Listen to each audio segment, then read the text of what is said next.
નમસ્તે, મારું નામ જાનકી છે. હું ધોરણ 6 માં અભ્યાસ કરું છું. હું આજે તમને એક વક્તવ્ય કહું તે સૌ તમે શાંતિથી સાંભળજો. પિતા થાકશે પણ બોલશે નહીં, ચિંતા કરશે પણ જતાવશે નહીં, દુઃખ થશે પણ કહેશે નહીં.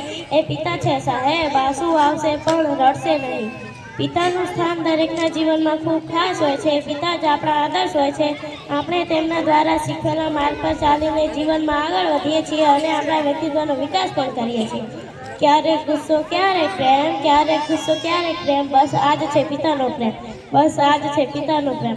પિતા મને આ ન માનવા અને હંમેશા આગળ વધવાની શિખામણ આપતા મારો કિસ્સો વધારે છે. આપણા જીવનમાં પિતાથી વધુ સારો માર્ગદર્શક બીજો કોઈ ન હોઈ શકે.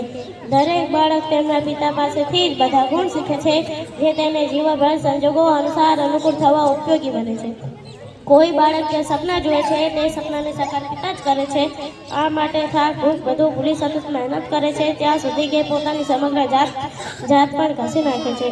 બધાની સામે માતા જેમ રડી શકતા નથી, પણ એટલામાં ક્યારેક ગુસ્સા ભરી લેતા હોય છે. માતા તો રડીને તેમના દુઃખને હળવું પણ કરે છે, પણ પિતા તેમના બાળકોને હિંમત આપવા હસતા ચહેરે અડગ ઊભા રહે છે. પિતા સૂર્યની જેમ ગરમ, શ્રીફળની જેમ ઉપરથી કડક તેમજ એક દીવા સમાન હોય છે, જે બાળકના જીવનને પ્રકાશિત કરવા પોતે જ બળી જાય છે. પરિવારની તમામ જવાબદારી પોતાના ખભા ઉપર ઉપાડી બેવડ વળી જવા છતાં આંખમાં આંસુ ન લાવે તેનું નામ પિતા.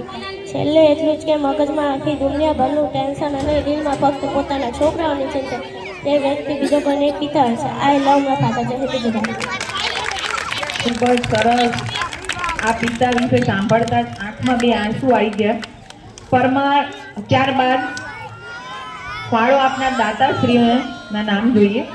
પરમાર વિશાલભાઈ દિનેશભાઈ તરફથી 201 રૂપિયા, રાવળ વિનોદભાઈ તરફથી 101, રાવળ પ્રશાંતભાઈ રાજુભાઈ તરફથી 101, રાવળ આશીષભાઈ મનુભાઈ 201, મોરી પથાભાઈ હરિભાઈ 251, મોરી હસમુખભાઈ પથાભાઈ 251.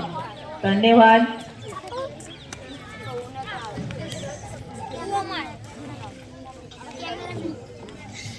ભગવાન શ્રી કૃષ્ણના આપણે સૌ જાણીએ છીએ કે અનેક નામ છે, એમાંનું એક નામ છે રણછોડ. શું તમને ખબર છે કે આ નામ કેવી રીતે પડ્યું?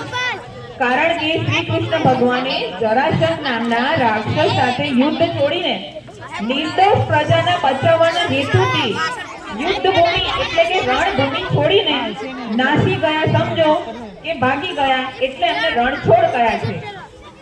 આ રણછોડ રંગીલા વિશે સુંદર ગીત રજૂ થઈ રહી છે. રણછોડ રંગીલા. હે સોનાની નગરી વાળો, હે મારો દ્વારિકા વાળો, આવું સુંદર ગીત લઈને આવી રહી છે અમારી શાળાની વિદ્યાર્થીઓ. શાંતિથી આપણે કાર્યક્રમ નિહાળીએ.